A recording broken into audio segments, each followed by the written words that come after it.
Menteri Perumahan dan Kawasan Permukiman, PKP, Marwarar Sirait mengatakan, groundbreaking rumah gratis di atas tanah perusahaannya oleh bos Agung Sedayu Group Sugianto Kusuma alias Aguan dilaksanakan dalam waktu dekat. 10 November 2024, itu adalah groundbreaking. Di Kabupaten Tangerang. Tanahnya dari perusahaan saya, yang bangun Agung Sedayu, ujar Ara saat ditemui usai rapat kerja, Raker, perdananya bersama Komisi V DPR RI, di Kompleks Parlemen, Senayan. Jelas Ara, nantinya akan dibangun ratusan rumah di atas lahan seluas 2,5 hektar yang perusahaannya sumbangkan. Nanti mungkin dibangun berapa ratus rumah dan itu akan diberikan gratis kepada rakyat, tutur Ara. Pembangunan rumah gratis tersebut merupakan bagian dari program 3 juta rumah yang dicanangkan oleh Presiden Prabowo Subianto. Dalam berbagai kesempatan, Ara menegaskan bahwa pelaksanaan program 3 juta rumah menggunakan konsep gotong royong antara pemerintah dan swasta, mengingat anggaran pendapatan dan belanja negara, APBN, terbatas. Bahkan, Ara juga telah mengumpulkan seluruh stakeholders perumahan baik skala besar hingga kecil dalam forum diskusi program 3 juta rumah yang dilaksanakan di kantor Kementerian Pekerjaan Umum, PU, Jakarta pada Senin, 28 Oktober 2024. Saya tadi malam mengumpulkan 4 perusahaan besar, ada Agung Sedayu, ada Barito Pak Prajogo, ada Baltohir Adaro, ada Pak Franky dari Sinarmas, disebut Ara. Selain 4 naga properti tersebut, Ara juga menyebut nama Lawrence Barkey dari Harum Energy yang juga menyatakan komitmennya untuk ikut menyukseskan program 3 juta rumah. Jadi konsepnya belum tentu dikasih rumah di sini. Rumah yang kampung yang kurang bagus, itu di tempat rumahnya itu dia renovasi. Itu konsepnya banyak macam. Ya, memang kadang-kadang kan saya bilang kita kan dibantu begitu banyak, pengalaman kita cukup banyak. Kita bisa kasih saran sama Pak Menteri di sini mendengar ini. Dan sekitar sini punya rakyat nggak begitu padat. Nggak begitu padat. Kita kira-kira begini. Kita akan lagi ada yang di tempat lain lagi. Entah tunggu Pak Menteri yang laporan aja.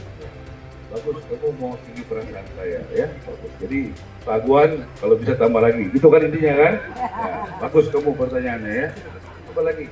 Pak, apakah ini akan jadi kebijakan yang kontinu, Pak, gotong royong? Apa ada kebijakan yang lainnya lagi? Sama insentif buat pengembang yang akan menyumbangkan tanah dan bangunan, seperti apa, Pak? Biar mereka tuh tertarik buat menyumbang.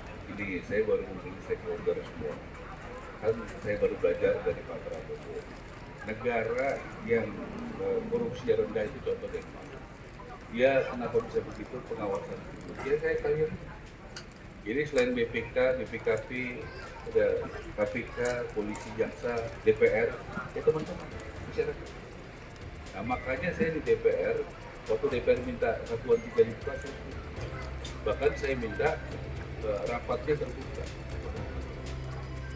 Dan pada saat 5 hari lalu, kurang lebih, di kementerian kami pinjam gedung PU, kami paparkan rencana anggaran kami 2025. Anggaran kami 2025 cuma 5 triliun. 2024 14 triliun. Jadi anggarannya bukannya naik tapi turun. Sementara targetnya naik. Bagaimana caranya kalau kita tidak bergotong royong? Makanya kita mau buat efisiensi juga. Namanya dengan konsepnya adalah central purchasing. Kalau perusahaan-perusahaan besar itu sudah biasa.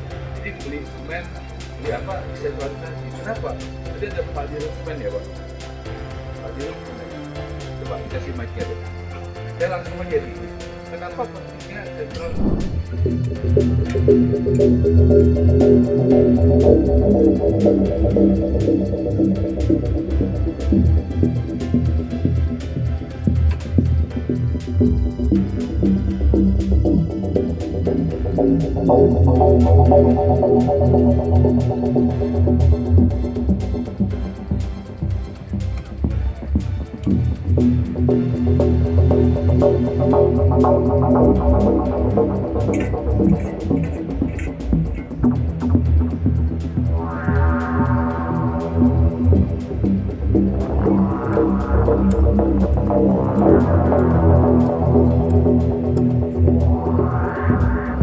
Terus duduk kembali.